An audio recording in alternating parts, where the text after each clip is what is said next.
I'm terrified.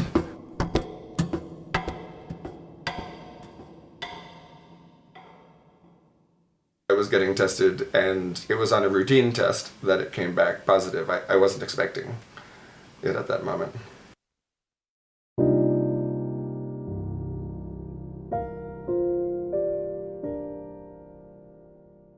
Why me, indeed?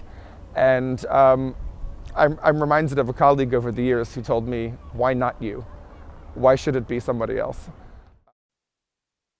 Somebody else might say, it's a prison of another sort because it's something you want to be different in, you want to be elsewhere. You don't want to be the person trapped in the body with the HIV, but that's your particular prison.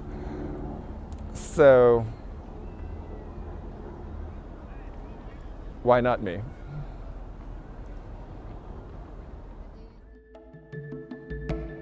It's hard to say the words, I am HIV positive, but sure, I'm also a positive cyclist, and I have to remember that I'm writing for people like myself as well.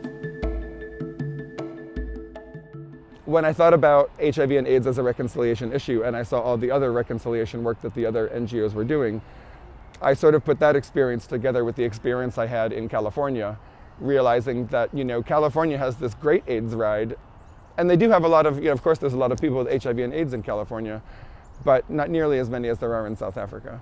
South Africa has 5.5 million people who are positive, and nobody's cycling for them. And I had been in that country for years, and that country had been really generous to me by giving me lots of information and data and media for my books and my dissertation and all that, my PhD. And I was thinking, this is a place I really want to give a contribution back to. Allons enfants de la patrie, le jour de gloire est arrivé. Contre nous de la... I've been cycling since I was 8 years old, so I've cycled everywhere. I've cycled in Japan. I lived there for 3 years. I used to cycle in France when I lived there for a year. I cycled in Lithuania when I went there for the summer. I even, I started to get into long distance cycling in 2008. The first time I did a long distance was from San Francisco to Los Angeles in 2008. And I loved it so much as part of AIDS Life Cycle then. I've since done the South Africa ride 3 times from Johannesburg to Cape Town. That's probably the longest distance I've done. But I still, I try to cycle here, even in New York. Just going local, sometimes you just want to cycle around or, keep your legs warm, sort of. Marchons, marchons, qu'un sang impur abreuve nos sillons. Oui, je parle français. Si tu veux que je dise quelque chose à mes amis, à tous les cyclistes français qui vont regarder ce film peut-être un jour. Of wanting to do something, not just sit around on my couch, being depressed or sad.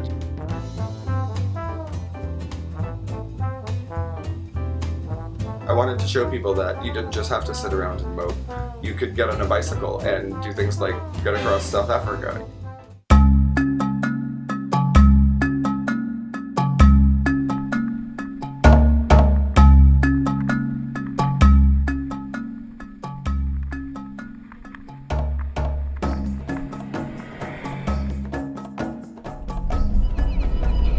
The route starts in Johannesburg. It's 1,400 kilometers long, and this last year it took 14 days.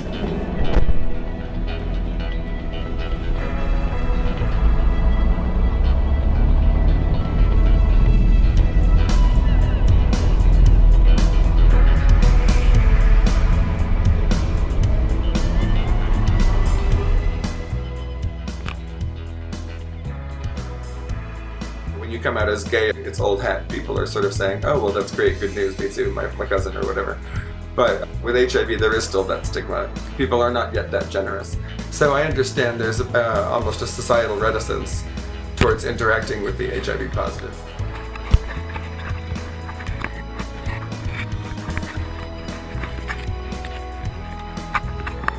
There's personal challenges. You don't have to be positive or negative to have a challenge during the ride. You can have just a life challenge. It's challenging to cycle 100 kilometers a day.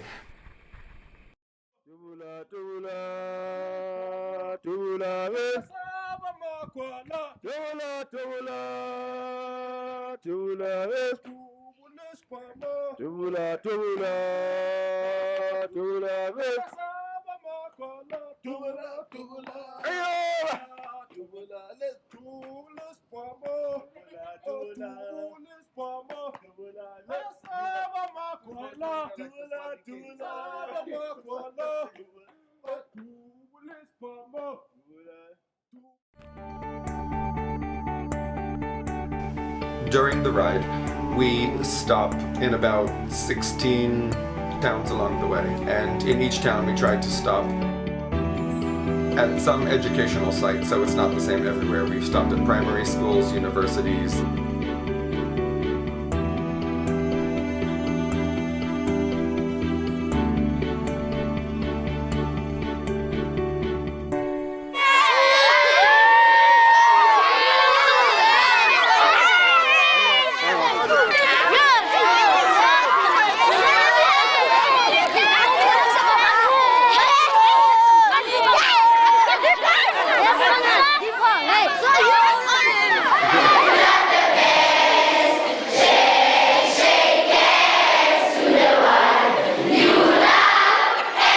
We stopped off at Bloomhoff Primary School. This was one of the schools we went to.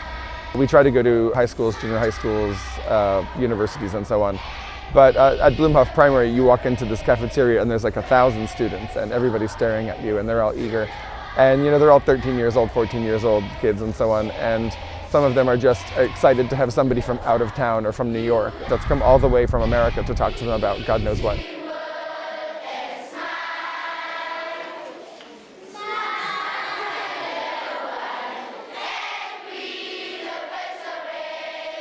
You start talking at first and you say, well, what do you know about AIDS? And of course they've all heard of it because it's a popular topic in South Africa. Some of them have family members who either are living with it or have died of it. And then you say, well, do you know how it's transmitted? Do you know how people get it? And there's a lot of giggling in the room because of course they all know, but nobody ever wants to talk about it.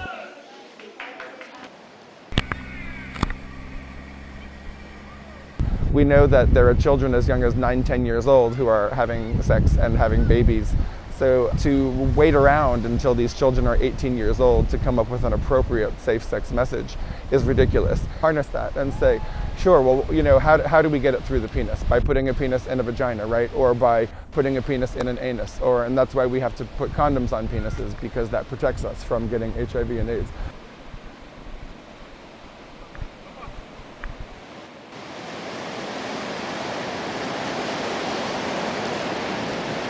We do have to survive. We have to almost become a new person.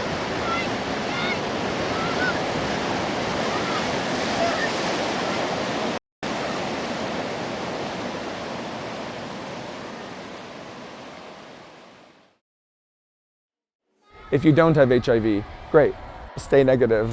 Why not? That's the healthy thing to do. But if you do find yourself positive, just understand that you're not alone.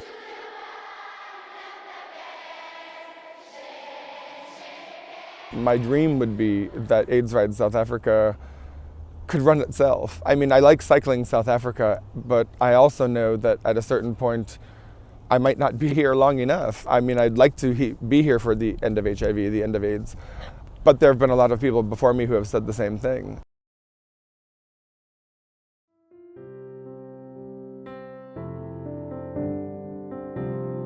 It doesn't mean my hopes and dreams have changed. I still want to fall in love. I still want to have a child someday. As long as there's a need for these people to be helped, I'd like them to see that cycling can be a way to improve their lives.